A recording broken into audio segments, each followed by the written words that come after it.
શું કરવું જાબુ જઈને? ટોટલી આડા રસ્તે ચડી ગઈ છે. સાલી બાટલીઓ ખોલે. શું છે ને આ તમારે રોજ ઇલેક્શન હોય, ટ્યુશન હોય, પાવ ભાજા ઝાપટવાના હોય તો પછી મારે પણ કઈ એક્ટિવિટી હોવી જોઈએ ને. શું હોવું છે તારે? એક્ટિવિટી. એમ નહીં. હા. જો એક પગ આમ, આ સેજ આમ. આ લીધું લે.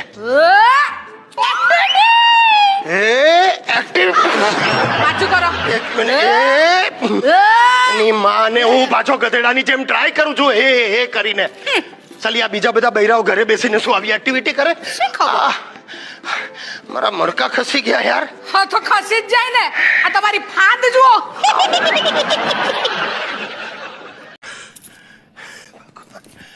શું થઈ ગયું?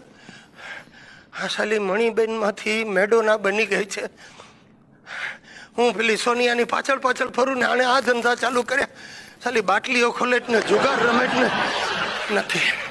આજે એની માને ફોન કરીને એને બોલાવવા જેવી જ નથી. એને તો કાંઈ પણ કહી એટલે એક જ વાત કે અમારી 1 વર્ષની વોરંટી હતી.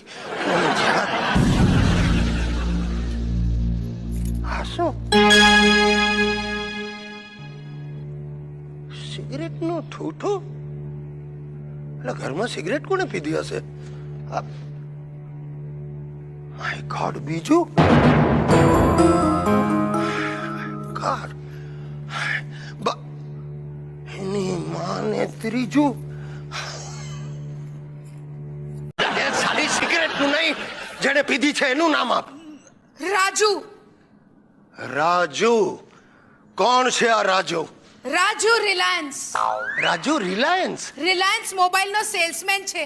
રસ્તામાં મળી ગયો ને પછી શું સિગરેટ પીવા ઘરમાં ઘૂસી ગયો? બહુ સારો માણસ છે. ઉચકીને લઈ આવ્યો. ઉચકીને? રિલાયન્સ નો સેલ્સમેન તને ઉચકીને લઈ આવ્યો? અરે શાકની થેલી. અલે પતો સાલી વાક્ય આખા બોલ ને પણ. અંદર સુધી મૂકી ગયો. પણ તારામાં અક્કલ નથી. હું ઘરમાં ન હોઉં ત્યારે સેલ્સમેન ને ઘરની અંદર ઘુસાડાય? નો, હા. એ તો બહારથી જ જતો તો. મેં પરાણે બેસાડ્યો. બોલો. ચા પીવડાવી. ઓ તારી, સેલ્સમેન ને ચા પીવડાવી અને એ પી ગયો? નો, તો પીતો જ નહોતો. મેં પરાણે પીવડાવી. એ કશું કરતો જ નહોતો, તારે બધું પરાણે કરાવવાની જરૂર? બહુ સારો માણસ છે. તંબુરો સારો માણસ છે. આ સેલ્સમેન તને મળ્યો કઈ રીતે? બાય લક. એટલે 2 દિવસ પહેલા રસ્તામાં મારો રૂમાલ પડી ગયો. હા. તો આ રાજુ આમ દોડીને આવ્યો ને તરત ઉચકીને આપ્યો. મેડમ ये लीजिए. ઓ તારી, સાલા રૂમાલ ઉચકીને આપ્યો ને તો ખુશ થઈ ગઈ. હા. અમે આવું 1000 વાર કરી. આજે સુપરમાર્કેટમાં મળી ગયો. પાછો તે આજે પણ કઈ પાડ્યું? શું? વટાણાની થેલી. બધા વટાણા વેરાઈ ગયા. પણ રાજુ આમ દોડીને આવ્યો અને એક વટાણું ઉચકીને મને આમ આપતો ગયો. હું થેલીમાં આમ મૂકી ગઈ. એ આમ આપતો ગયો, મૂકી ગઈ, આપતો ગયો, મૂકી ગઈ. બંધ કર એકદમ ઇડિયટ જેવી પેલી એકદમ આપતો ગયો મૂકતી ગઈ આપતો ગયો. કાલથી ઘરમાં વટાણાનું શાક બંધ. Why? વેરાઈ જાય એવા કોઈ શાક આ ઘરમાં નહીં બને. સાલો રાજુ આપ તો, અને હું તને એમ પૂછું, આ સાલો રાજુ રિલાયન્સ સવારથી તારી પાછળ જ ફર્યા કરે છે? એને બીજો કોઈ ધંધો નથી? આ જેનો ધંધો છે. શું? લેડીઝ લોકોનું કંઈ પણ પડી જાય ને તરત ઉચકીને આપી દે. શું લાઈન સુધી સલાય? આમાં કોઈ દિવસ મંદી નહીં આવે? મને તો એ નથી સમજાતું કે મારો કોઈ ફ્રેન્ડ ઘરમાં આવે તો તમારા પેટમાં કેમ દુખે છે. અરે મારા પેટનું છોડ, મને તારા પેટની ચિંતા છે. શું બોલ્યા? એટલે મને તારી ચિંતા છે. મંજુ મારી વાલી, જરા સમજ. આ બધા રસ્તે રખડતા મવાલીઓ આવી જ રીતે તારા જેવી નિર્દોષ સ્ત્રીઓને બાટલીમાં ઉતારે. ભલે. હા, મારે ઉતરવું છે. તારે બાટલીમાં ઉતરવું છે. તારે બાટલીમાં ઉતરવું છે. અને આમ પણ ફિટ્ટોસ થઈ ગયો. ફિટ્ટોસ. ના 1 મિનિટ ઊભી રહે. ફિટ્ટુસ એટલે શું? તમારી પાસે સોનું છે તો મારી પાસે રાજુ છે. તું સોનિયાને આ મવાલી સાથે સરખાવે છે? Why not? હા. તમારી મેન્ટલ દોસ્તી છે, રાઈટ? હા. અમારી સેન્ટિમેન્ટલ છે. અરે તેલ લેવા ગઈ સેન્ટિમેન્ટલ? Mind your language. અરે લેંગ્વેજ પણ ગઈ હમણાં કહું ત્યાં. શોભે છે પ્રોફેસર ને આવું વર્તન? શોભે છે? તો શોભે છે પ્રોફેસર ની બૈરીને આ બધું શોભે? હા, શોભે છે. હા હા પાડે હા પાડું છું. મંજુ મારું હા તો શું કરશો? હું લાફો- શું કરશો તમે? લાફો મારશો હું મને? I મને will લાફો મારો. slap you, I અરે, sorry બોલો. બોલો sorry. સોરી આ બધું પાયામાં ગયું છે પાયામાં. વાંચો. તમારી હવેલીનો હું ઓટલો છું, તમે કેરી હાફૂસની તો હું ગોટલો છું. કેટલી મસ્ત લાગે ને. સાલી આને મસ્ત કહેવાય. ઓટલા ને ગોટલાની કવિતાઓ. અરે બીજી વાંચો, વધારે ફાઇન અચ્છા, છે. બીજી પણ છે. ઊભી રહે. વાલી મંજુ. એ હું. આ એ મને ખ્યાલ છે. આ મારા દિલની દુકાનમાં તું ચીજ ફાંકડી છે. દુકાન, શોપ. આ પ્રણય છે મારો ઊંધિયું ને તું પાપડી છે. આ શું મસ્ત લાગે, મસ્ત. સાલા ઊંધિયું ને પાપડી, આ શું રસોઈયો પણ છે? અરે છે. પ્રોફેસર. હું બહાર જ ફેંકી દઉં. પ્રોફેસર! અને શું કર્યું તમે? આ કવિતા કહેવાય? હું આવી દિવસની 10,000 કવિતાઓ લખું. આ લખો, બોલો. આ તો હમણાં તને સંભળાવ. આ સાલી કવિતા ઓટલો ને ગોટલો ને તમારા રસોડાનો હું પાટલો છું, તમે છો અથાણું તો હું બાટલો છું. કેવી લાગી? રાજુ જેવી મજા નથી. હું મજા નથી, બધી મજા કાઢી અને નાખી. તમે ચોપડી નહીં, મારું દિલ ચીરી તું નાખ્યું. ચૂપ રે ને તો તમને બંનેને હું રાજુ.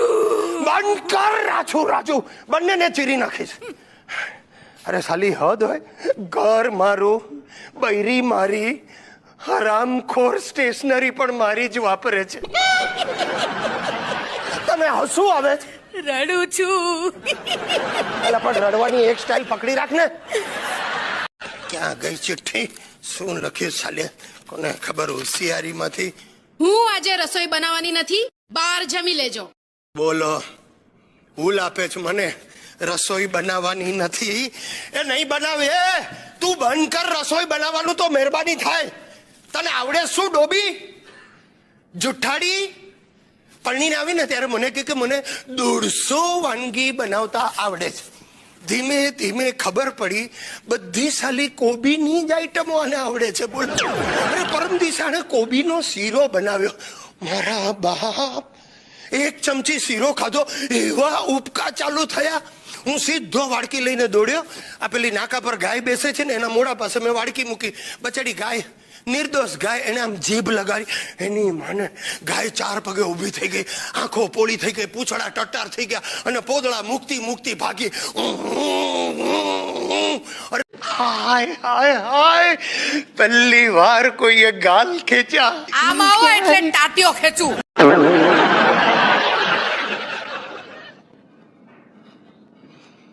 તમને ક્યાંક જોયા છે બેન? તમે અમદાવાદ સ્ટેશન પર પાણીના પાઉચ વેચો છો? શેરી, મેં સાંભળ્યું 4 મહિના બાકી છે. શી! એ ડોબી, આ બધું સંતાઈને સાંભળે જ ને, એમાં જ આ બધી ઉપાધિ થાય છે. 4 મહિના બાકી છે. શેના બાકી છે? શેના 4 મહિના? અરે 4 મહિના હોસ્ટેલમાં રહેવાના બાકી છે. હા? હોસ્ટેલ વાળા એનો રૂમ લઈ લીધો એટલે મેં આપણા ઘરે રહેવા બોલાવી. કેમ? એના બાપનો માલ છે? એના નહીં, મારા બાપનો માલ છે. હે, શું કરે શું તું? હું આ વાંદરીને અહીંયા નહીં રહેવા દઉં. મોઢું સંભાળીને બોલજે. હા, વાંદરી નહીં કરવાનું. એ મારી સ્ટુડન્ટ છે, NRI છોકરી છે, નાઇજીરિયાથી અહીંયા આવી છે, સમજી? એનો બાપ મદ્રાસી છે, એની મમ્મી ગુજરાતી છે. એની મમ્મીની ઈચ્છા છે કે દીકરીને ગુજરાતી ભાષા આવડે, એટલે ખાસ નાઇજીરિયાથી અહીંયા મોકલી. ના, મને ખબર છે તમે વેર લેવા માટે આને અહીંયા લાવ્યા છો. इब्तिदाए इश्क है रोती है क्या, आगे आगे देख होता है क्या. पीयू, शावर में पानी नहीं आ रहा है. क्या बात करती हो? शावर में पानी नहीं आ रहा है? 1 मिनट रुको, मैं आ रहा हूँ. मुझे भी प्लम्बिंग आता है. હું થયો? કાંઈ નહીં, જો ને યાર મોબાઈલ ચાલતો નથી, ચાર્જિંગ બી બરાબર થતું નથી, લાગે છે બગડી ગયો છે, નવો લેવો પડે. લીધો ને તઈ જ મેં કીધું તું બકુલભાઈ ને હારે લઈ જાઓ. કેટલો મસ્ત ફોન લાવ્યા હમણાં. એને બોનમાં બહુ ખબર પડે છે બધું. મને ખબર પડે છે. અપો, બોલો. આ જોતો આ બે માંથી કયો કલર પહેરું? એ કોઈ નહીં. કેમ? બાજુવાળા બકુલભાઈ ની ચોઈસ કેટલી મસ્ત છે, એના જેવો કલર પહેરો. રોજ પહેરીને જાય છે, હવે એ એનો યુનિફોર્મ છે કંપનીનો. પણ તોય કેટલો મસ્ત લાગે છે. હાય, હા ઓલા બાજુવાળા બકુલા છે ને, હા, એની કમરે કાળો ડાઘ છે. હવે કાળો ડાઘ નથી ગાંડી, બટરફ્લાય નું ટેટુ છે.